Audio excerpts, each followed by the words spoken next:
Chapter 1. In another room, in still another tenement, I found a very decent woman with 5 children, the last a baby, and she herself a patient of the parish doctor, to whom, her husband being in the hospital, the union allowed for the support of herself and family 4 shillings a week and 5 loaves. I suppose when Thisman, MP, and Thatman, MP, and the public blessing party lay their heads together in course of time, and come to an equalization of rating, she may go down to the dance of death to the tune of 6 pence more. Chapter 1. Could enter no other houses for that one while, for I could not bear the contemplation of the children. Such heart as I had summoned to sustain me against the miseries of the adults failed me when I looked at the children.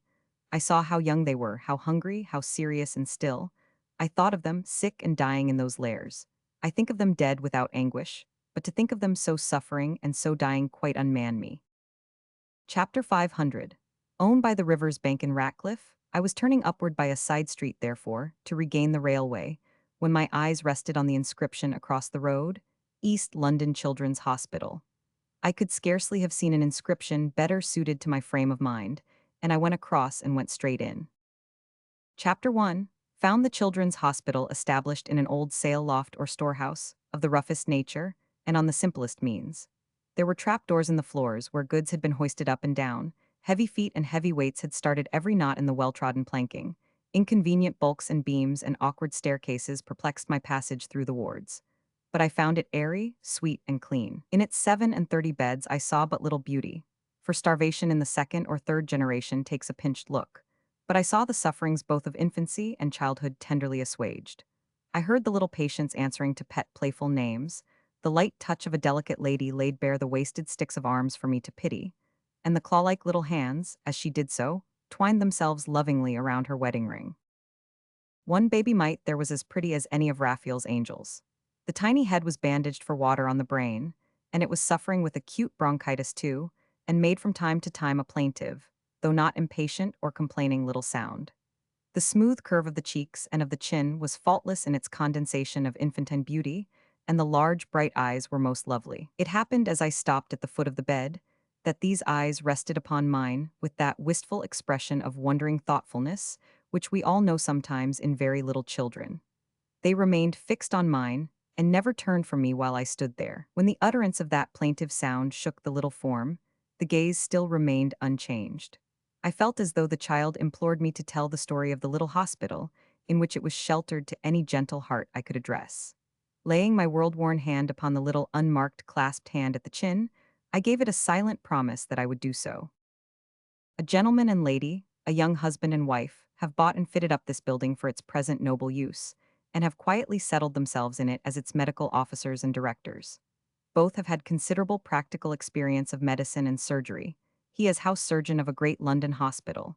She as a very earnest student, tested by severe examination, and also as a nurse of the sick poor during the prevalence of cholera. With every qualification to lure them away, with youth and accomplishments and tastes and habits that can have no response in any breast near them, close begirt by every repulsive circumstance inseparable from such a neighborhood, there they dwell. They live in the hospital itself, and their rooms are on its first floor. Sitting at their dinner table, they could hear the cry of one of the children in pain. The lady's piano, drawing materials, books, and other such evidences of refinement are as much a part of the rough place as the iron bedsteads of the little patients. They are put to shifts for room, like passengers on board ship.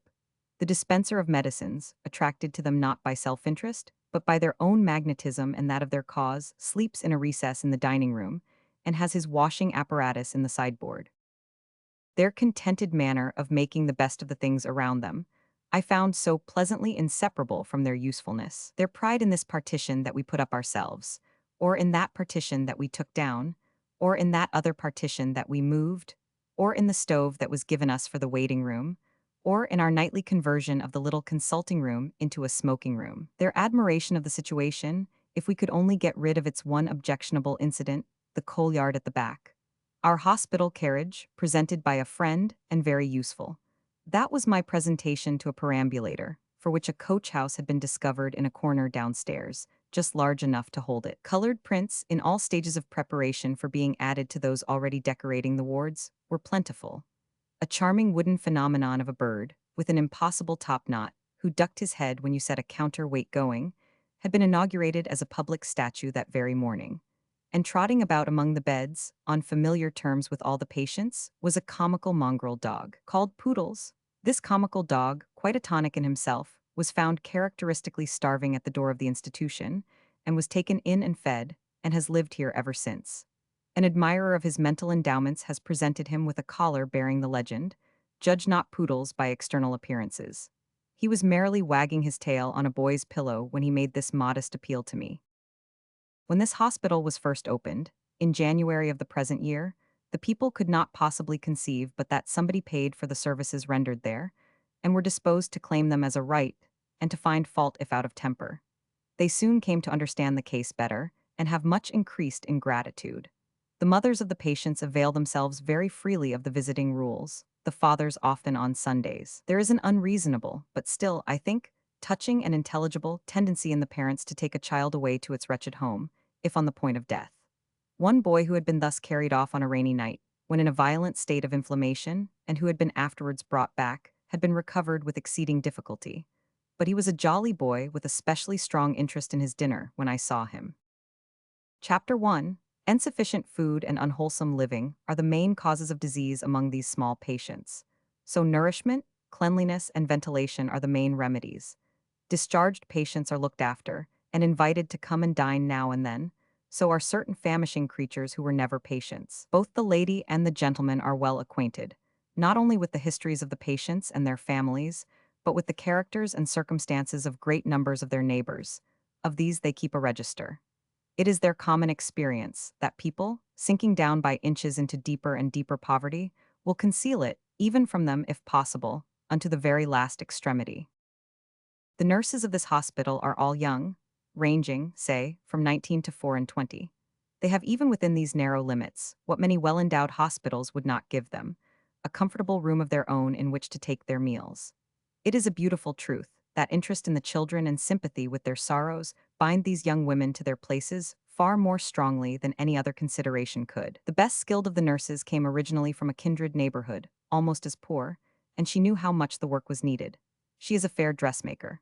The hospital cannot pay her as many pounds in the year as there are months in it, and one day the lady regarded it as a duty to speak to her about her improving her prospects in following her trade. No, she said, she could never be so useful or so happy elsewhere any more. She must stay among the children. And she stays. One of the nurses, as I passed her, was washing a baby boy. Liking her pleasant face, I stopped to speak to her charge, a common, bullet-headed, frowning charge enough, laying hold of his own nose with a slippery grasp and staring very solemnly out of a blanket. The melting of the pleasant face into delighted smiles, as this young gentleman gave an unexpected kick and laughed at me, was almost worth my previous pain. An affecting play was acted in Paris years ago, called The Children's Doctor. As I parted from my children's doctor, now in question, I saw in his easy black necktie, in his loose-buttoned black frock coat, in his pensive face, in the flow of his dark hair, in his eyelashes, in the very turn of his mustache, the exact realization of the Paris artist's ideal as it was presented on the stage. But no romancer that I know of has had the boldness to prefigure the life and home of this young husband and young wife in the Children's Hospital in the east of London. Chapter 1. Came away from Ratcliffe by the Stepney railway station to the terminus at Fenchurch Street. Anyone who will reverse that route may retrace my steps. Chapter 33. A little dinner in an hour. Chapter 1. Tea fell out on a day in this last autumn that I had to go down from London to a place of seaside resort on an hour's business, accompanied by my esteemed friend Bullfinch. Let the place of seaside resort be, for the nonce, called Nameleston. Chapter 1. Had been loitering about Paris in very hot weather, pleasantly breakfasting in the open air in the garden of the Palais Royal or the Tuileries, pleasantly dining in the open air in the Elysian Fields, pleasantly taking my cigar and lemonade in the open air on the Italian boulevard towards the small hours. After midnight, Bullfinch, an excellent man of business, has summoned me back across the channel to transact the said hour's business at Nameleston, and thus it fell out that Bullfinch and I were in a railway carriage together on our way to Nameleston, each with his return ticket in his waistcoat pocket. Says Bullfinch, I have a proposal to make, let us dine at the Temeraire. Chapter 1. Asked Bullfinch, did he recommend the Temeraire? Inasmuch as I had not been rated on the books of the Temeraire for many years. Bullfinch declined to accept the responsibility of recommending the Temeraire, but on the whole was rather sanguine about it. He seemed to remember. Bullfinch said that he had dined well there. A plain dinner, but good. Certainly not like a Parisian dinner. Here, Bullfinch obviously became the prey of want of confidence, but of its kind very fair. Chapter 1. Appeal to Bullfinch's intimate knowledge of my wants and ways to decide whether I was usually ready to be pleased with any dinner, or, for the matter of that, with anything that was fair of its kind and really what it claimed to be. Bullfinch doing me the honor to respond in the affirmative, I agreed to ship myself as an able trencherman on board the Temeraire. Now, our plan shall be this, says Bullfinch, with his forefinger at his nose. As soon as we get to Nameleston, we'll drive straight to the Temeraire and order a little dinner in an hour. And as we shall not have more than enough time in which to dispose of it comfortably, what do you say to giving the house the best opportunities of serving it hot and quickly by dining in the coffee room? What I had to say was, certainly. Bullfinch, who is by nature of a hopeful constitution, then began to babble of green geese. But I checked him in that Falstaffian vein, urging considerations of time and cookery. Chapter 1. In due sequence of events we drove up to the Temeraire and alighted. A youth in livery received us on the doorstep. "Looks well," said Bullfinch confidentially, and then aloud, "Coffee room." The youth in livery, now perceived to be mouldy, conducted us to the desired haven, and was enjoined by Bullfinch to send the waiter at once, as we wished to order a little dinner in an hour.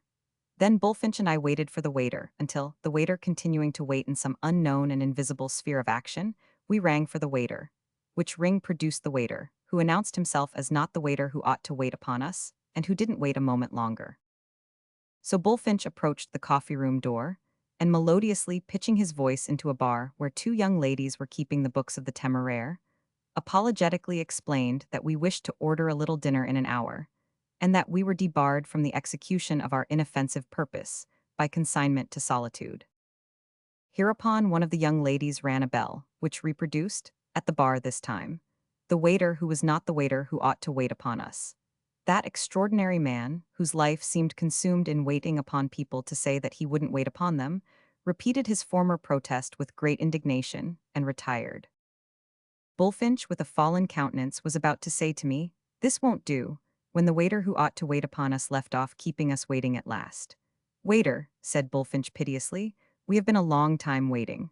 The waiter who ought to wait upon us laid the blame upon the waiter who ought not to wait upon us, and said it was all that waiter's fault. "We wish," said Bullfinch, much depressed, "to order a little dinner in an hour. What can we have?" "What would you like to have, gentlemen?" Bullfinch, with extreme mournfulness of speech and action, and with a forlorn old fly-blown bill of fare in his hand which the waiter had given him, and which was a sort of general manuscript index to any cookery book you please, moved the previous question. "We could have mock turtle soup, a sole, curry, and roast duck. Agreed, at this table by this window, punctually in an hour." Chapter 1. Had been feigning to look out of this window, but I had been taking note of the crumbs on all the tables, the dirty tablecloths, the stuffy, soupy, airless atmosphere, the stale leavings everywhere about, the deep gloom of the waiter who ought to wait upon us, and the stomachache with which a lonely traveler at a distant table in a corner was too evidently afflicted. I now pointed out to Bullfinch the alarming circumstance that this traveler had dined. We hurriedly debated whether, without infringement of good breeding, we could ask him to disclose if he had partaken of mock turtle, sole, curry, or roast duck. We decided that the thing could not be politely done, and we had set our own stomachs on a cast, and they must stand the hazard of the die. Chapter 1. Hold phrenology, within certain limits, to be true. I am much of the same mind as to the subtler expressions of the hand. I hold physiognomy to be infallible, though all these sciences demand rare qualities in the student. But I also hold that there is no more certain index to personal character than the condition of a set of casters is to the character of any hotel. Knowing, and having often tested this theory of mine, Bullfinch resigned himself to the worst. When laying aside any remaining veil of disguise, I held up before him in succession the cloudy oil and furry vinegar, the clogged cayenne, the dirty salt, the obscene dregs of soy, and the anchovy sauce in a flannel waistcoat of decomposition. We went out to transact our business. So inspiriting was the relief of passing into the clean and windy streets of Nameleston, from the heavy and vapid closeness of the coffee-room of the Temeraire, that hope began to revive within us. We began to consider that perhaps the lonely traveler had taken physic, or done something injudicious to bring his complaint on. Bullfinch remarked that he thought the waiter who ought to wait upon us had brightened a little when suggesting curry. And although I knew him to have been at that moment the express image of despair, I allowed myself to become elevated in spirits. As we walked by the softly lapping sea, all the notabilities of Nameleston, who are forever going up and down with the changelessness of the tides, passed to and fro in procession. Pretty girls on horseback and with detested riding masters, pretty girls on foot, mature ladies in hats, spectacled, strong-minded, and glaring at the opposite or weaker sex. The stock exchange was strongly represented, Jerusalem was strongly represented, the bores of the prosier London clubs were strongly represented. Fortune hunters of all denominations were there, from hirsute insolvency, in a curricle, to closely buttoned swindlery in doubtful boots, on the sharp lookout for any likely young gentleman disposed to play a game at billiards round the corner. Masters of languages, their lessons finished for the day, were going to their homes out of sight of the sea. Mistresses of accomplishments, carrying small portfolios, likewise tripped homeward.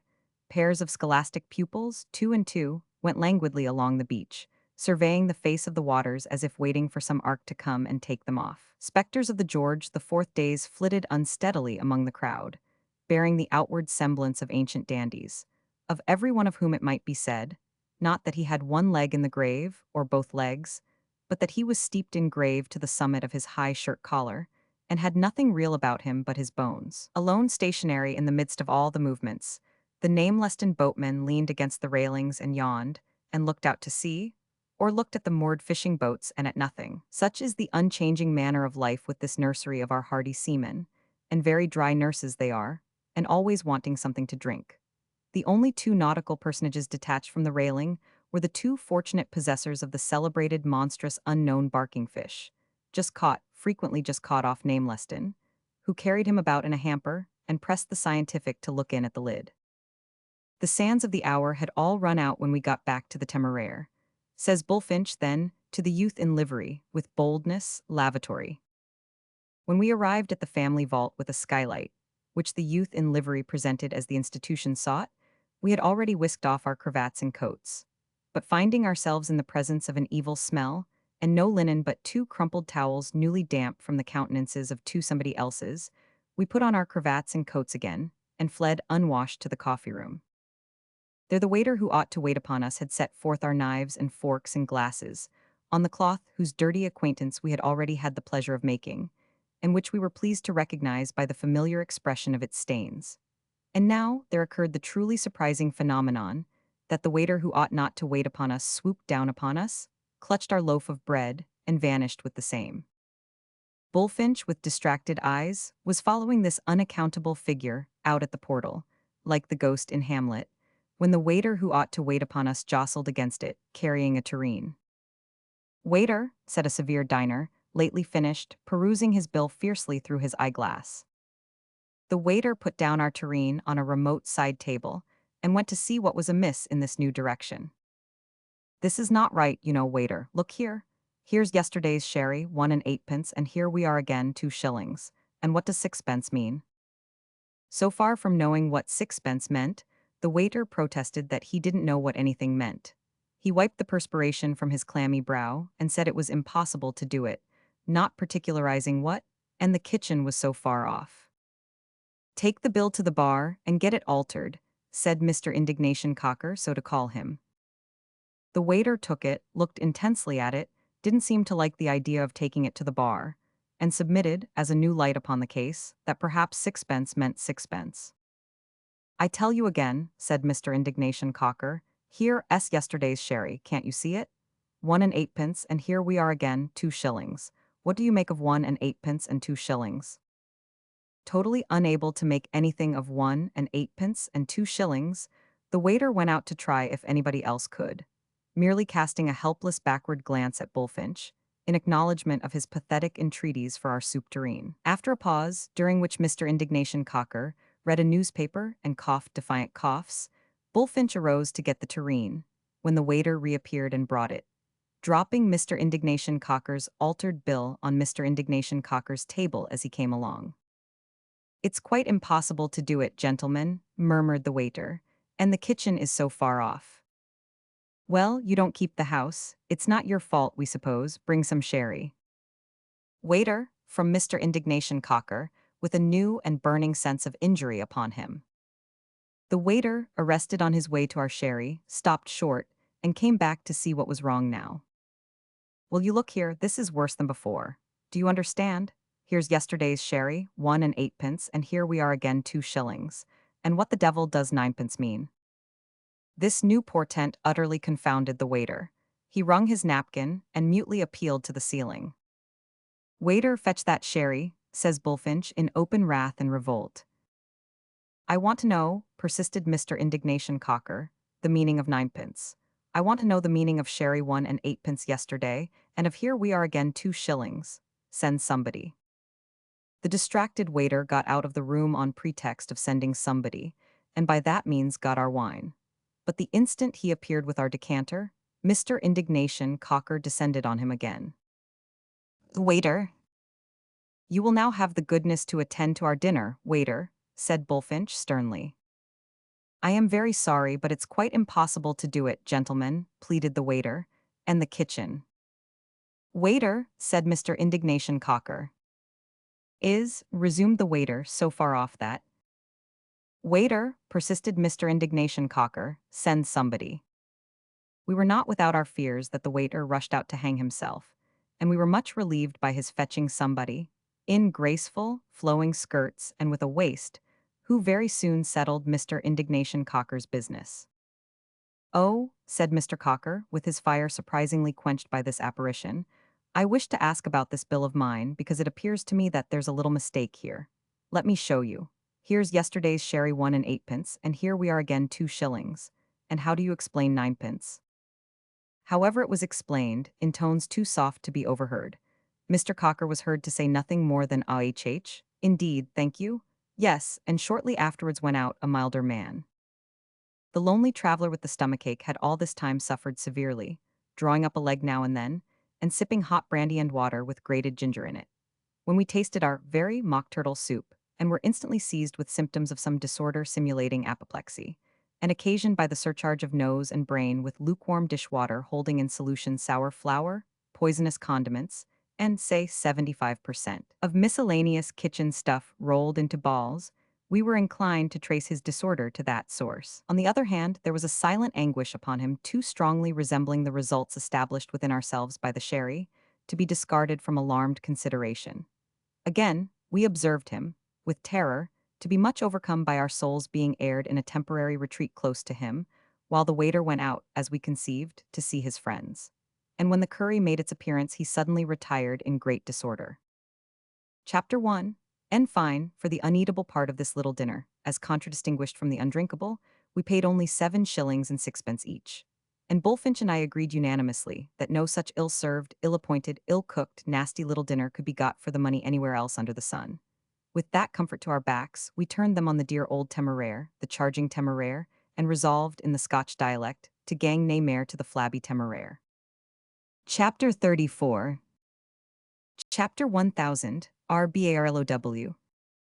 A great reader of good fiction at an unusually early age, it seems to me as though I had been born under the superintendence of the estimable but terrific gentleman whose name stands at the head of my present reflections. The instructive monomaniac, Mr. Barlow, will be remembered as the tutor of Master Harry Sanford and Master Tommy Merton. He knew everything and didactically improved all sorts of occasions, from the consumption of a plate of cherries to the contemplation of a starlight night.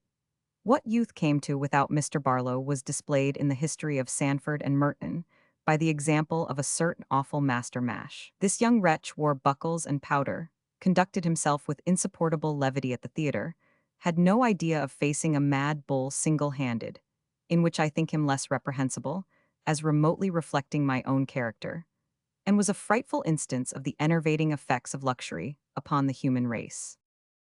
Strange destiny on the part of Mr. Barlow, to go down to posterity as childhood's experience of a bore. Immortal Mr. Barlow, boring his way through the verdant freshness of ages. Chapter 1000.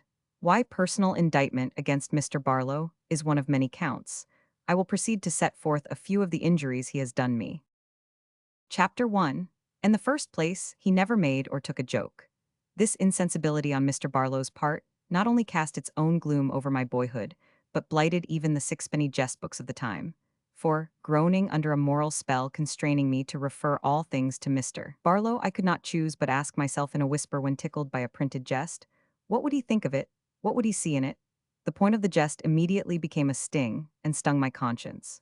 For my mind's eye saw him stolid, frigid, perchance taking from its shelf some dreary Greek book, and translating at full length what some dismal sage said, and touched up afterwards, perhaps, for publication, when he banished some unlucky joker from Athens. The incompatibility of Mr. Barlow with all other portions of my young life, but himself, the adamantine inadaptability of the man to my favorite fancies and amusements, is the thing for which I hate him most. What right had he to bore his way into my Arabian Nights? Yet he did. He was always hinting doubts of the veracity of Sinbad the sailor. If he could have got hold of the wonderful lamp, I knew he would have trimmed it and lighted it, and delivered a lecture over it on the qualities of sperm oil, with a glance at the whale fisheries. He would so soon have found out, on mechanical principles, the peg in the neck of the enchanted horse, and would have turned it the right way in so workmanlike a manner, that the horse could never have got any height into the air, and the story couldn't have been. He would have proved, by map and compass, that there was no such kingdom as the delightful kingdom of Kaskar, on the frontiers of Tartary. He would have caused that hypocritical young prig Harry to make an experiment, with the aid of a temporary building in the garden and a dummy, demonstrating that you couldn't let a choked hunchback down an eastern chimney with a cord and leave him upright on the hearth to terrify the Sultan's purveyor. The golden sounds of the overture to the first Metropolitan pantomime, I remember, were alloyed by Mr. Barlow. Click, click, ting, ting, bang, bang, wheedle, wheedle, wheedle, bang. I recall the chilling air that ran across my frame and cooled my hot delight as the thought occurred to me, this would never do for Mr. Barlow. After the curtain drew up, dreadful doubts of Mr. Barlow's considering the costumes of the nymphs of the nebula as being sufficiently opaque, obtruded themselves on my enjoyment. In the clown I perceived two persons, one a fascinating, unaccountable creature of a hectic complexion, joyous in spirits though feeble in intellect, with flashes of brilliancy, the other a pupil for Mr. Barlow. I thought how Mr. Barlow would secretly rise early in the morning and butter the pavement for him, and when he had brought him down, would look severely out of his study window and ask him how he enjoyed the fun. Chapter 1. Thought how Mr. Barlow would heat all the pokers in the house and singe him with the whole collection to bring him better acquainted with the properties of incandescent iron, on which he, Barlow, would fully expatiate. I pictured Mr. Barlow's instituting a comparison between the clown's conduct at his studies, drinking up the ink, licking his copybook, and using his head for blotting paper, and that of the already mentioned young prig of prigs, Harry, sitting at the Barlovian feet, sneakingly pretending to be in a rapture of youthful knowledge. I thought how soon Mr. Barlow would smooth the clown's hair down, instead of letting it stand erect in three tall tufts, and how, after a couple of years or so with Mr. Barlow, he would keep his legs close together when he walked, and would take his hands out of his big loose pockets, and wouldn't have a jump left in him. That I am particularly ignorant what most things in the universe are made of, and how they are made, is another of my charges against Mr. Barlow. With the dread upon me of developing into a Harry, and with a further dread upon me of being Barlowed if I made inquiries, by bringing down upon myself a cold shower bath of explanations and experiments, I forbore enlightenment in my youth, and became, as they say in melodramas, the wreck you now behold. That I consorted with idlers and dunces is another of the melancholy facts for which I hold Mr. Barlow responsible. That pragmatical prig Harry became so detestable in my sight that, he being reported studious in the south, I would have fled idle to the extremest north. Better to learn misconduct from a master Mash than science and statistics from a Sanford. So I took the path which, but for Mr. Barlow, I might never have trodden. Thought I with a shudder, Mr. Barlow is a bore with an immense constructive power of making bores. His prize specimen is a bore. He seeks to make a bore of me. That knowledge is power I am not prepared to gainsay, but with Mr. Barlow, knowledge is power to bore. Therefore I took refuge in the caves of ignorance, wherein I have resided ever since, and which are still my private address. But the weightiest charge of all my charges against Mr. Barlow is, that he still walks the earth in various disguises, seeking to make a Tommy of me, even in my maturity.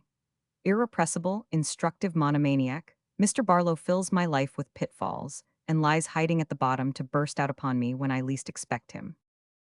A few of these dismal experiences of mine shall suffice. Knowing Mr. Barlow to have invested largely in the moving panorama trade, and having on various occasions, identified him in the dark with a long wand in his hand, holding forth in his old way, made more appalling in this connection by his sometimes cracking a piece of Mr. Carlyle's own Dead Sea fruit in mistake for a joke. I systematically shun pictorial entertainment on rollers. Similarly, I should demand responsible bail and guarantee against the appearance of Mr. Barlow, before committing myself to attendance at any assemblage of my fellow creatures where a bottle of water and a notebook were conspicuous objects. For in either of those associations, I should expressly expect him. But such is the designing nature of the man, that he steals in where no reasoning precaution or provision could expect him. As in the following case. Adjoining the caves of ignorance is a country town. In this country town, the Mississippi Mamuses, 9 in number, were announced to appear in the town hall for the general delectation this last Christmas week. Knowing Mr. Barlow to be unconnected with the Mississippi, though holding Republican opinions and deeming myself secure, I took a stall. My object was to hear and see the Mississippi Mamuses in what the bills described as their national ballads, plantation breakdowns, nigger part songs, choice conundrums, sparkling repartees, and see. I found the 9 dressed alike, in the black coat and trousers, white waistcoat, very large shirt front, very large shirt collar, and very large white tie and wristbands, which constitute the dress of the mass of the African race, and which has been observed by travelers to prevail over a vast number of degrees of latitude. All the 9 rolled their eyes exceedingly, and had very red lips. At the extremities of the curve they formed, seated in their chairs, were the performers on the tambourine and bones. The center momus, a black of melancholy aspect, who inspired me with a vague uneasiness for which I could not then account, performed on a Mississippi instrument closely resembling what was once called in this island a hurdy-gurdy. The Mamuses on either side of him had each another instrument peculiar to the Father of Waters, which may be likened to a stringed weather-glass held upside down. There were likewise a little flute and a violin. All went well for a while, and we had several sparkling repartees exchanged between the performers on the tambourine and bones, when the black of melancholy aspect, turning to the latter, and addressing him in a deep and improving voice as Bones, sir, delivered certain grave remarks to him concerning the juveniles present and the season of the year, whereon I perceived that I was in the presence of Mr. Barlow, corked. Another night, and this was in London, I attended the representation of a little comedy, as the characters were lifelike and consequently not improving, and as they went upon their several ways and designs without personally addressing themselves to me, I felt rather confident of coming through it without being regarded as Tommy, the more so, as we were clearly getting close to the end. But I deceived myself. All of a sudden, apropos of nothing, everybody concerned came to a check and halt, advanced to the footlights in a general rally to take dead aim at me, and brought me down with a moral homily, in which I detected the dread hand of Barlow. Nay, so intricate and subtle are the toils of this hunter, that on the very next night after that, I was again entrapped, where no vestige of a spring could have been apprehended by the timidest. It was a burlesque that I saw performed, an uncompromising burlesque where everybody concerned, but especially the ladies, carried on at a very considerable rate indeed. Most prominent and active among the corps of performers was what I took to be, and she really gave me very fair opportunities of coming to a right conclusion, a young lady of a pretty figure. She was dressed as a picturesque young gentleman, whose pantaloons had been cut off in their infancy, and she had very neat knees and very neat satin boots. Immediately after singing a slang song and dancing a slang dance, this engaging figure approached the fatal lamps and, bending over them, delivered in a thrilling voice a random eulogium on, an exhortation to pursue, the virtues. Great heaven, was my exclamation. Barlow. There is still another aspect in which Mr. Barlow perpetually insists on my sustaining the character of Tommy, which is more unendurable yet, on account of its extreme aggressiveness. For the purposes of a review or newspaper, he will get up an abstruse subject with definite pains, will Barlow, utterly regardless of the price of midnight oil, and indeed of everything else save cramming himself to the eyes. But mark, when Mr. Barlow blows his information off, he is not contented with having rammed it home, and discharged it upon me, Tommy, his target, but he pretends that he was always in possession of it and made nothing of it, that he imbibed it with mother's milk, and that I, the wretched Tommy, am most abjectly behindhand in not having done the same. I ask, why is Tommy to be always the foil of Mr. Barlow to this extent? What Mr. Barlow had not the slightest notion of himself, a week ago, it surely cannot be any very heavy backsliding in me not to have at my fingers' ends today. And yet Mr. Barlow systematically carries it over me with a high hand, and will tauntingly ask me, in his articles, whether it is possible that I am not aware that every schoolboy knows that the 14th turning on the left in the steppes of Russia will conduct to such and such a wandering tribe, with other disparaging questions of like nature. So, when Mr. Barlow addresses a letter to any journal as a volunteer correspondent, which I frequently find him doing, he will previously have gotten somebody to tell him some tremendous technicality, and will write in the coolest manner. Now, sir, I may assume that every reader of your columns, possessing average information and intelligence, knows as well as I do that, say that the draft from the touch hole of a cannon of such a caliber bears such a proportion in the nicest fractions to the draft from the muzzle, or some equally familiar little fact. But whatever it is, be certain that it always tends to the exaltation of Mr. Barlow, and the depression of his enforced and enslaved pupil. Chapter 1000. R. Barlow's knowledge of my own pursuits I find to be so profound that my own knowledge of them becomes as nothing. Mr. Barlow, disguised and bearing a feigned name but detected by me, has occasionally taught me, in a sonorous voice, from end to end of a long dinner table, trifles that I took the liberty of teaching him 25 years ago. My closing article of impeachment against Mr. Barlow is that he goes out to breakfast, goes out to dinner, goes out everywhere high and low, and that he will preach to me, and that I can't get rid of him. He makes me a Promethean Tommy, bound, and he is the vulture that gorges itself upon the liver of my uninstructed mind.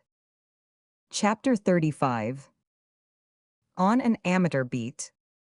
Chapter 1. Tea is one of my fancies, that even my idlest walk must always have its appointed destination. I set myself a task before I leave my lodging in Covent Garden on a street expedition, and should no more think of altering my route by the way, or turning back and leaving a part of it unachieved, than I should think of fraudulently violating an agreement entered into with somebody else.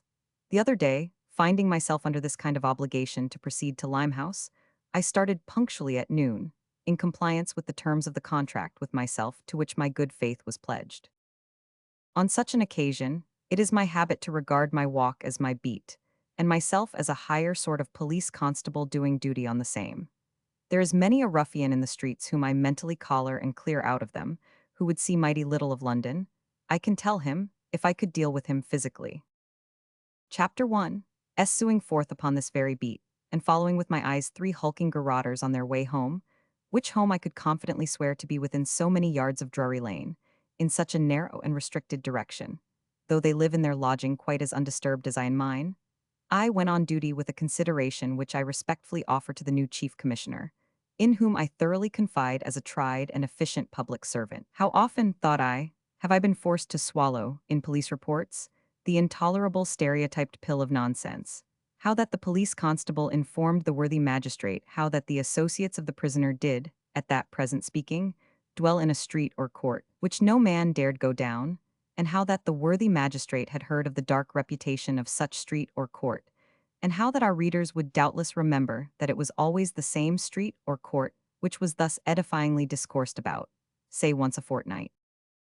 Now, suppose that a chief commissioner sent round a circular to every division of police employed in London, requiring instantly the names in all districts of all such much-puffed streets or courts which no man durst go down, and suppose that in such circular he gave plain warning, if those places really exist, they are a proof of police inefficiency which I mean to punish, and if they do not exist but are a conventional fiction, then they are a proof of lazy tacit police connivance with professional crime, which I also mean to punish. What then?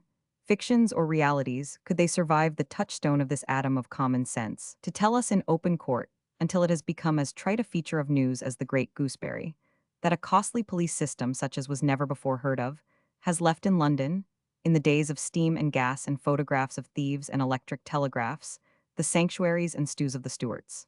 Why, a parity of practice in all departments would bring back the plague in 2 summers, and the Druids in a century. Walking faster under my share of this public injury, I overturned a wretched little creature, who, clutching at the rags of a pair of trousers with one of its claws, and at its ragged hair with the other, pattered with bare feet over the muddy stones. I stopped to raise and succor this poor weeping wretch, and 50 like it but of both sexes were about me in a moment, begging, tumbling, fighting, clamoring, yelling, shivering in their nakedness and hunger. The piece of money I had put into the claw of the child I had overturned was clawed out of it, and was again clawed out of that wolfish gripe, and again out of that, and soon I had no notion in what part of the obscene scuffle in the mud, of rags and legs and arms and dirt, the money might be. In raising the child, I had drawn it aside out of the main thoroughfare, and this took place among some wooden hoardings and barriers and ruins of demolished buildings, hard by Temple Bar.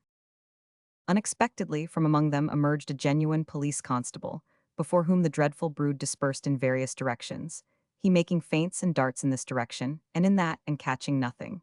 When all were frightened away, he took off his hat, pulled out a handkerchief from it, wiped his heated brow, and restored the handkerchief and hat to their places, with the air of a man who had discharged a great moral duty, as indeed he had in doing what was set down for him. I looked at him, and I looked about at the disorderly traces in the mud, and I thought of the drops of rain and the footprints of an extinct creature, hoary ages upon ages old, that geologists have identified on the face of a cliff.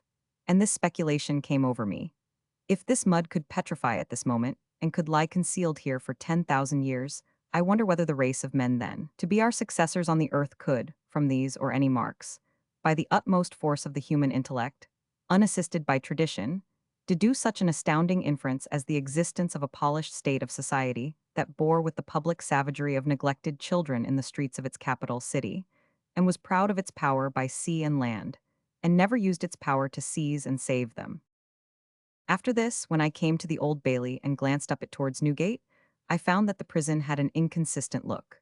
There seemed to be some unlucky inconsistency in the atmosphere that day, for though the proportions of St. Paul's Cathedral are very beautiful, it had an air of being somewhat out of drawing, in my eyes. I felt as though the cross were too high up, and perched upon the intervening golden ball too far away. Facing eastward, I left behind me Smithfield and Old Bailey. Fire and faggot, condemned hold, public hanging, whipping through the city at the cart tail, pillory, branding iron, and other beautiful ancestral landmarks, which rude hands have rooted up, without bringing the stars quite down upon us as yet, and went my way upon my beat, noting how oddly characteristic neighborhoods are divided from one another, hereabout as though by an invisible line across the way. Here shall cease the bankers and the money changers. Here shall begin the shipping interest and the nautical instrument shops. Here shall follow a scarcely perceptible flavoring of groceries and drugs. Here shall come a strong infusion of butchers. Now, small hosiers shall be in the ascendant. Henceforth, everything exposed for sale shall have its ticketed price attached. All this as if specially ordered and appointed.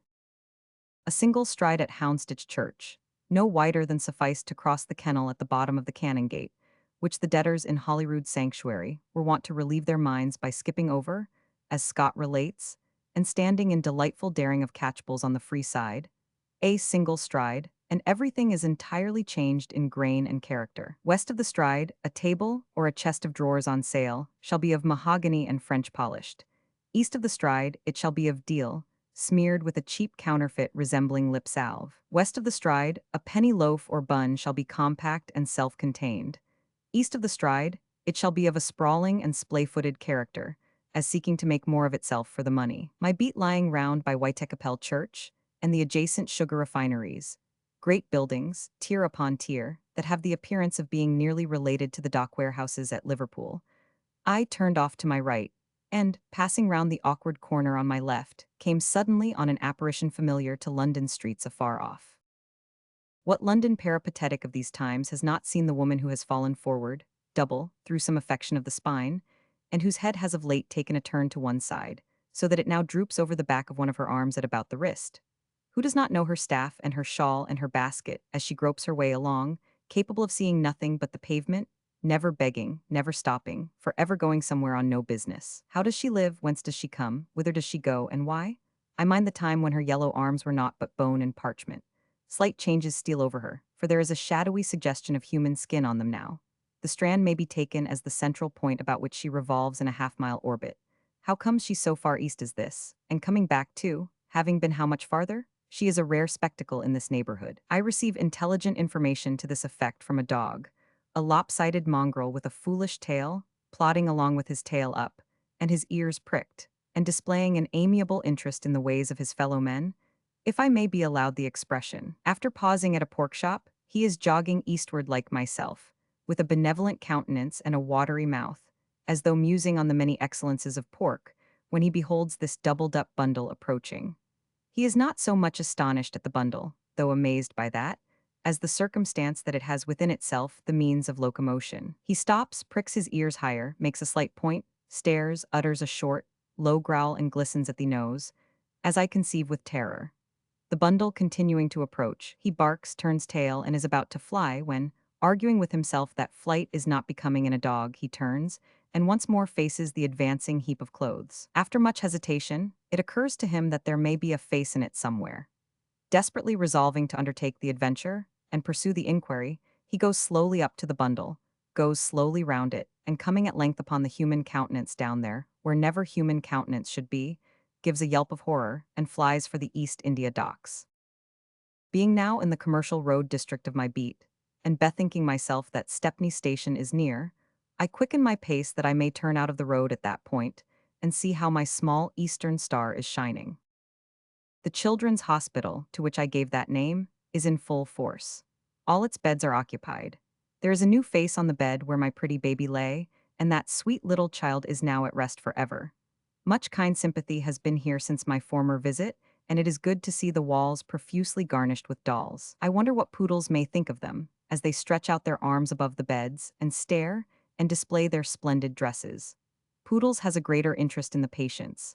I find him making the round of the beds like a house surgeon, attended by another dog, a friend, who appears to trot about with him in the character of his pupil dresser. Poodles is anxious to make me known to a pretty little girl looking wonderfully healthy, who had had a leg taken off for cancer of the knee.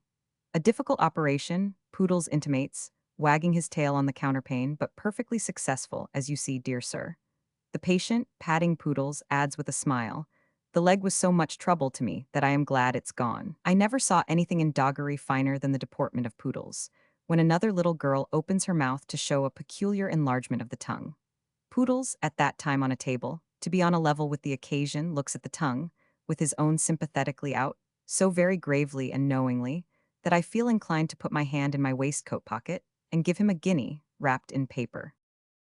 On my beat again, and close to Limehouse Church, its termination, I found myself near to Cert Lead Mills. Struck by the name, which was fresh in my memory, and finding on inquiry that these same lead mills were identified with those same lead mills of which I made mention when I first visited the East London Children's Hospital and its neighborhood as Uncommercial Traveller, I resolved to have a look at them. Received by two very intelligent gentlemen, brothers, and partners with their father in the concern, and who testified every desire to show their works to me freely, I went over the lead mills. The purport of such works is the conversion of pig lead into white lead. This conversion is brought about by the slow and gradual effecting of certain successive chemical changes in the lead itself. The processes are picturesque and interesting. The most so, being the burying of the lead, at a certain stage of preparation, in pots, each pot containing a certain quantity of acid besides, and all the pots being buried in vast numbers in layers under tan for some 10 weeks. Hopping up ladders and across planks and on elevated perches, until I was uncertain whether to liken myself to a bird or a bricklayer, I became conscious of standing on nothing particular, looking down into one of a series of large cocklofts, with the outer day peeping in through the chinks in the tiled roof above. A number of women were ascending to, and descending from this cockloft, each carrying on the upward journey a pot of prepared lead and acid, for deposition under the smoking tan. When one layer of pots was completely filled, it was carefully covered in with planks, and those were carefully covered with tan again, and then another layer of pots was begun above, sufficient means of ventilation being preserved through wooden tubes. Going down into the cockloft then filling, I found the heat of the tan to be surprisingly great, and also the odor of the lead and acid to be not absolutely exquisite, though I believe not noxious at that stage. In other cocklofts where the pots were being exhumed, the heat of the steaming tan was much greater, and the smell was penetrating and peculiar. There were cocklofts in all stages, full and empty, half filled and half emptied. Strong, active women were clambering about them busily, and the whole thing had rather the air of the upper part of the house of some immensely rich old Turk, whose faithful seraglio were hiding his money because the Sultan or the Pasha was coming. As is the case with most pulps or pigments, so in the instance of this white lead, processes of stirring, separating, washing, grinding, rolling, and pressing succeed.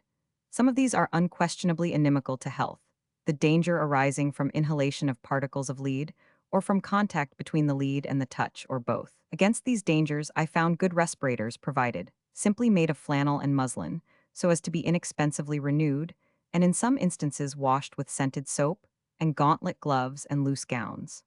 Everywhere there was as much fresh air as windows, well placed and opened, could possibly admit, and it was explained that the precaution of frequently changing the women employed in the worst parts of the work, a precaution originating in their own experience or apprehension of its ill effects, was found salutary. They had a mysterious and singular appearance, with the mouth and nose covered, and the loose gown on, and yet bore out the simile of the old Turk and the seraglio all the better for the disguise. At last this vexed Whitelead, having been buried and resuscitated, and heated and cooled and stirred, and separated and washed and ground, and rolled and pressed, is subjected to the action of intense fiery heat. A row of women, dressed as above described, stood, let us say, in a large stone bakehouse, passing on the baking dishes as they were given out by the cooks from hand to hand into the ovens. The oven, or stove, cold as yet, looked as high as an ordinary house, and was full of men and women on temporary footholds, briskly passing up and stowing away the dishes. The door of another oven, or stove, about to be cooled and emptied, was opened from above, for the uncommercial countenance to peer down into. The uncommercial countenance withdrew itself, with expedition and a sense of suffocation, from the dull glowing heat and the overpowering smell. On the whole, perhaps the going into these stoves to work, when they are freshly opened, may be the worst part of the occupation. But I made it out to be indubitable that the owners of these lead mills honestly and sedulously try to reduce the dangers of the occupation to the lowest point. A washing place is provided for the women. I thought there might have been more towels, and a room in which they hang their clothes and take their meals, and where they have a good fire range and fire, and a female attendant to help them, and to watch that they do not neglect the cleansing of their hands before touching their food. An experienced medical attendant is provided for them, and any premonitory symptoms of lead poisoning are carefully treated. Their teapots and such things were set out on tables ready for their afternoon meal, when I saw their room, and it had a homely look. It is found that they bear the work much better than men. Some few of them have been at it for years, and the great majority of those I observed were strong and active. On the other hand, it should be remembered that most of them are very capricious and irregular in their attendance.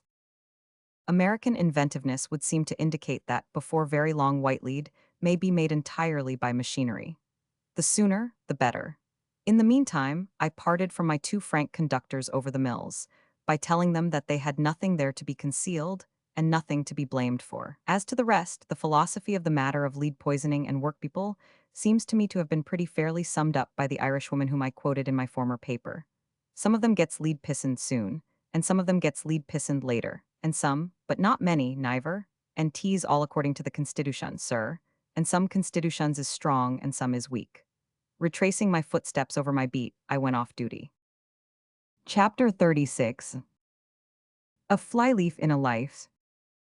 Once upon a time, no matter when, I was engaged in a pursuit, no matter what, which could be transacted by myself alone, in which I could have no help, which imposed a constant strain on the attention, memory, observation, and physical powers, and which involved an almost fabulous amount of change of place and rapid railway traveling.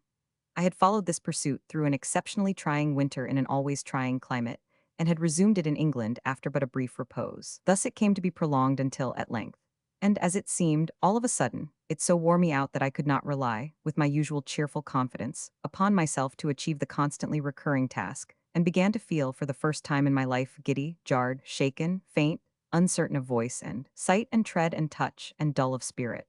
The medical advice I sought within a few hours was given in 2 words: instant rest. Being accustomed to observe myself as curiously as if I were another man, and knowing the advice to meet my only need, I instantly halted in the pursuit of which I speak and rested. Chapter 1000. Why intention was, to interpose, as it were, a flyleaf in the book of my life, in which nothing should be written from without for a brief season of a few weeks. But some very singular experiences recorded themselves on this same flyleaf, and I am going to relate them literally. I repeat the word, literally. Chapter 1000. Why first odd experience was of the remarkable coincidence between my case, in the general mind, and one Mr. Myrtle's as I find it recorded in a work of fiction called Little Dorrit. To be sure, Mr. Myrtle was a swindler, forger, and thief, and my calling had been of a less harmful and less remunerative nature, but it was all one for that. Here is Mr. Myrtle's case. At first, he was dead of all the diseases that ever were known, and of several brand new maladies, invented with the speed of light to meet the demand of the occasion. He had concealed a dropsy from infancy. He had inherited a large estate of water on the chest from his grandfather, He had had an operation performed upon him every morning of his life for 18 years. He had been subject to the explosion of important veins in his body after the manner of fireworks. He had had something the matter with his lungs. He had had something the matter with his heart. He had had something the matter with his brain. 500 people who sat down to breakfast entirely uninformed on the whole subject believed before they had done breakfast that they privately and personally knew physician to have said to Mr. Myrtle, "You must expect to go out some day like the snuff of a candle," and that they knew Mr. Myrtle to have said to physician, "A man can die but once." By about 11 o'clock in the forenoon, something the matter with the brain became the favorite theory against the field, and by 12 the something had been distinctly ascertained to be pressure. Pressure was so entirely satisfactory to the public mind, and seemed to make everyone so comfortable, that it might have lasted all day, but for Barr's having taken the real state of the case into court at 9:30. Pressure, however, so far from being overthrown by the discovery, became a greater favorite than ever. There was a general moralizing upon pressure in every street. All the people who had tried to make money and had not been able to do it said, "There you were. You no sooner began to devote yourself to the pursuit of wealth than you got pressure." The idle people improved the occasion in a similar manner. "See," said they, "what you brought yourself to by work, work, work. You persisted in working, you overdid it, pressure came on, and you were done for." This consideration was very potent in many quarters, but nowhere more so than among the young clerks and partners who had never been in the slightest danger of overdoing it. These, one and all declared, quite piously, that they hoped they would never forget the warning as long as they lived, and that their conduct might be so regulated as to keep off pressure, and preserve them, a comfort to their friends for many years. Just my case if I had only known it, when I was quietly basking in the sunshine in my Kentish meadow. But while I so rested, thankfully recovering every hour, I had experiences more odd than this. I had experiences of spiritual conceit, for which, as giving me a new warning against that curse of mankind, I shall always feel grateful to the supposition that I was too far gone to protest against playing sick lion to any stray donkey with an itching hoof. All sorts of people seemed to become vicariously religious at my expense. I received the most uncompromising warning that I was a heathen, on the conclusive authority of a field preacher, who, like the most of his ignorant and vain and daring class, could not construct a tolerable sentence in his native tongue or pen a fair letter. This inspired individual called me to order roundly, and knew in the freest and easiest way where I was going to, and what would become of me if I failed to fashion myself on his bright example, and was on terms of blasphemous confidence with the heavenly host. He was in the secrets of my heart, and in the lowest soundings of my soul. He, and could read the depths of my nature better than his ABC, and could turn me inside out like his own clammy glove. But what is far more extraordinary than this, for such dirty water as this could alone be drawn from such a shallow and muddy source, I found from the information of a beneficed clergyman, of whom I never heard and whom I never saw, that I had not, as I rather supposed I had, lived a life of some reading, contemplation, and inquiry, that I had not studied, as I rather supposed I had, to inculcate some Christian lessons in books, that I had never tried, as I rather supposed I had, to turn a child or two tenderly towards the knowledge and love of our Savior, that I had never had, as I rather supposed I had had, departed friends or stood beside open graves, but that I had lived a life of uninterrupted prosperity, and that I needed this check overmuch, and that the way to turn it to account was to read these sermons and these poems, enclosed and written and issued by my correspondent. I beg it may be understood that I relate facts of my own uncommercial experience and no vain imaginings. The documents in proof lie near my hand. Another odd entry on the flyleaf, of a more entertaining character, was the wonderful persistency with which kind sympathizers assumed that I had injuriously coupled with the so suddenly relinquished pursuit those personal habits of mine most obviously incompatible with it, and most plainly impossible of being maintained, along with it. As all that exercise, all that cold bathing, all that wind and weather, all that uphill training, all that everything else, say, which is usually carried about by express trains in a portmanteau and hat box, and partaken of under a flaming row of gaslights in the company of 2,000 people. This assuming of a whole case against all fact and likelihood struck me as particularly droll, and was an oddity of which I certainly had had no adequate experience in life until I turned that curious flyleaf. Chapter 1000. Why old acquaintances the begging letter writers came out on the flyleaf, very piously indeed. They were glad, at such a serious crisis, to afford me another opportunity of sending that post office order. I needn't make it a pound, as previously insisted on. 10 shillings might ease my mind. And heaven forbid that they should refuse, at such an insignificant figure, to take a weight off the memory of an erring fellow creature. One gentleman, of an artistic turn, and copiously illustrating the books of the Mendicity Society, thought it might soothe my conscience, in the tender respect of gifts misused, if I would immediately cash up in aid of his lowly talent for original design. As a specimen of which he enclosed me a work of art which I recognized as a tracing from a woodcut, originally published in the late Mrs. Trollope's book on America, 40 or 50 years ago. The number of people who were prepared to live long years after me, untiring benefactors to their species, for £50 apiece down, was astonishing. Also, of those who wanted banknotes for stiff penitential amounts to give away, not to keep on any account. Chapter 504. Er's wonderful medicines and machines insinuated recommendations of themselves into the flyleaf that was to have been so blank. It was specially observable that every prescriber, whether in a moral or physical direction, knew me thoroughly, knew me from head to heel, in and through, upside down. I was a glass piece of general property, and everybody was on the most surprisingly intimate terms with me. A few public institutions had complimentary perceptions of corners in my mind, of which, after considerable self-examination, I have not discovered any indication. Neat little printed forms were addressed to those corners, beginning with the words, "I give and bequeath." Will it seem exaggerative to state my belief that the most honest, the most modest, and the least vainglorious of all the records upon this strange flyleaf was a letter from the self-deceived discoverer of the recondite secret, how to live for, or 500 years? Doubtless it will seem so, yet the statement is not exaggerative by any means, but is made in my serious and sincere conviction. With this, and with a laugh at the rest that shall not be cynical, I turn the flyleaf and go on again. Chapter 37. A plea for total abstinence. One day this last Whitsuntide, at precisely 11 o'clock in the forenoon, there suddenly rode into the field of view, commanded by the windows of my lodging, an equestrian phenomenon.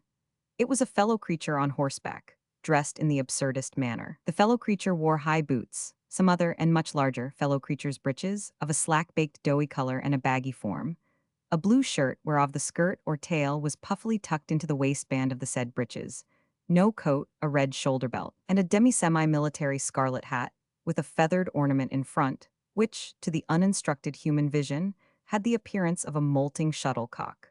I laid down the newspaper with which I had been occupied, and surveyed the fellow man in question with astonishment, whether he had been sitting to any painter as a frontispiece for a new edition of Sartor Resartus. Whether the husk or shell of him, as the esteemed Herr Teufelsdrockh might put it, were founded on a jockey, on a circus, on General Garibaldi, on cheap porcelain, on a toy shop, on Guy Fawkes, on waxwork, on gold digging, on Bedlam, or on all, were doubts that greatly exercised my mind. Meanwhile, my fellow man stumbled and slided, excessively against his will, on the slippery stones of my Covent Garden Street, and elicited shrieks from several sympathetic females, by convulsively restraining himself from pitching over his horse's head. In the very crisis of these evolutions, and indeed at the trying moment when his charger's tail was in a tobacconist's shop, and his head anywhere about town, this cavalier was joined by two similar portents, who, likewise stumbling and sliding, caused him to stumble and slide the more distressingly. At length this Gilpinian triumvirate effected a halt, and, looking northward, waved their three right hands as commanding unseen troops to up guards, and at him. Hereupon a brazen band burst forth, which caused them to be instantly bolted with to some remote spot of earth in the direction of the Surrey hills. Judging from these appearances that a procession was under way, I threw up my window and, craning out, had the satisfaction of beholding it advancing along the streets. It was a teetotal procession, as I learnt from its banners, and was long enough to consume 20 minutes in passing. There were a great number of children in it, some of them so very young in their mother's arms as to be in the act of practically exemplifying their abstinence from fermented liquors and attachment to an unintoxicating drink, while the procession defiled. The display was, on the whole, pleasant to see, as any good-humored holiday assemblage of clean, cheerful, and well-conducted people should be. It was bright with ribbons, tinsel, and shoulder belts, and abounded in flowers, as if those latter trophies had come up in profusion under much watering. The day being breezy, The insubordination of the large banners was very reprehensible. Each of these being borne aloft on two poles and stayed with some half-dozen lines, was carried, as polite books in the last century used to be written, by various hands, and the anxiety expressed in the upturned faces of those officers. Something between the anxiety attendant on the balancing art and that inseparable from the pastime of kite flying, with a touch of the angler's quality in landing his scaly prey, much impressed me. Suddenly, too, a banner would shiver in the wind and go about in the most inconvenient manner. This always happened oftenest with such gorgeous standards as those representing a gentleman in black, corpulent with tea and water, in the laudable act of summarily reforming a family, feeble and pinched with beer. The gentleman in black distended by wind would then conduct himself with the most unbecoming levity, while the beery family, growing beerier, would frantically try to tear themselves away from his ministration. Some of the inscriptions accompanying the banners were of a highly determined character, as "We never, never will give up the temperance cause," with similar sound resolutions rather suggestive to the profane mind of Mrs. Micawber. "I never will desert Mr. Micawber," and of Mr. Micawber's retort, "Really, my dear, I am not aware that you were ever required by any human being to do anything of the sort." At intervals, a gloom would fall on the passing members of the procession, for which I was at first unable to account.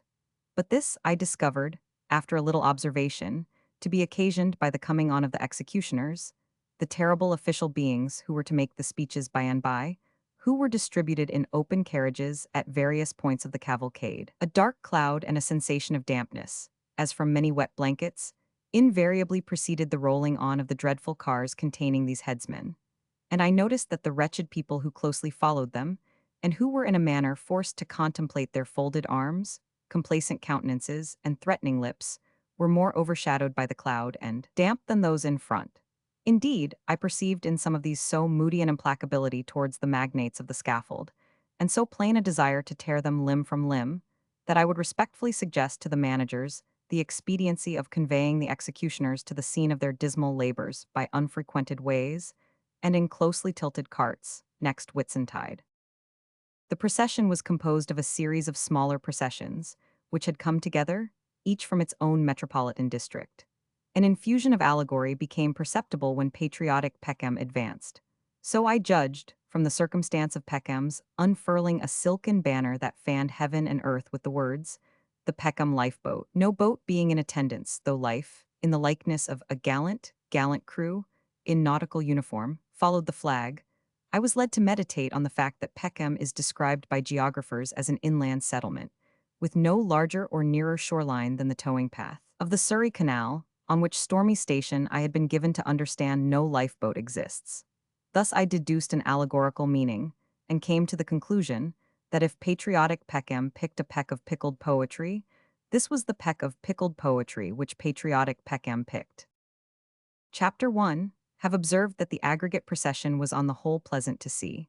I made use of that qualified expression with a direct meaning, which I will now explain.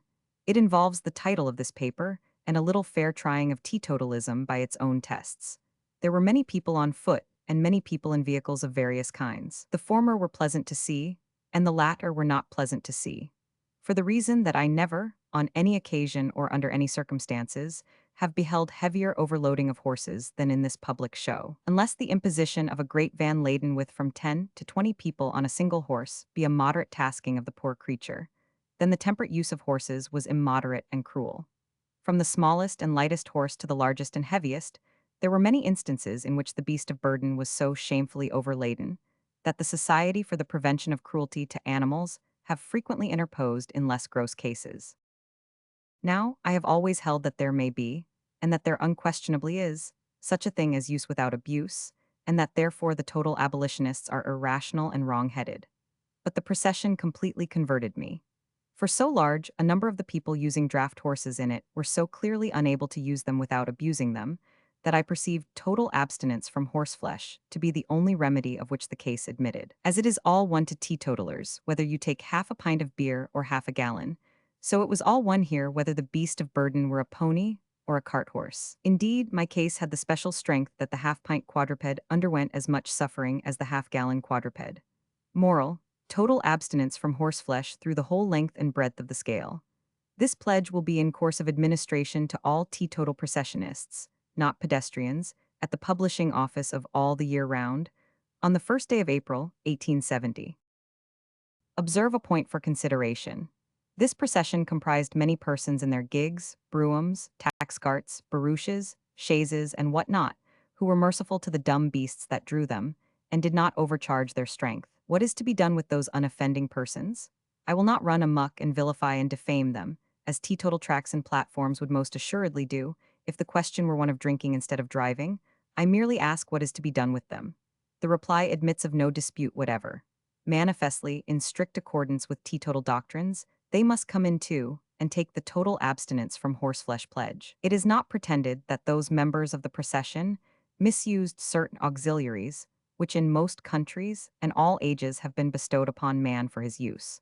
But it is undeniable that other members of the procession did. Teetotal mathematics demonstrate that the less includes the greater, that the guilty include the innocent, the blind the seeing, the deaf the hearing, the dumb the speaking, the drunken the sober. If any of the moderate users of draft cattle in question should deem that there is any gentle violence done to their reason by these elements of logic, they are invited to come out of the procession next Whitsuntide and look at it from my window.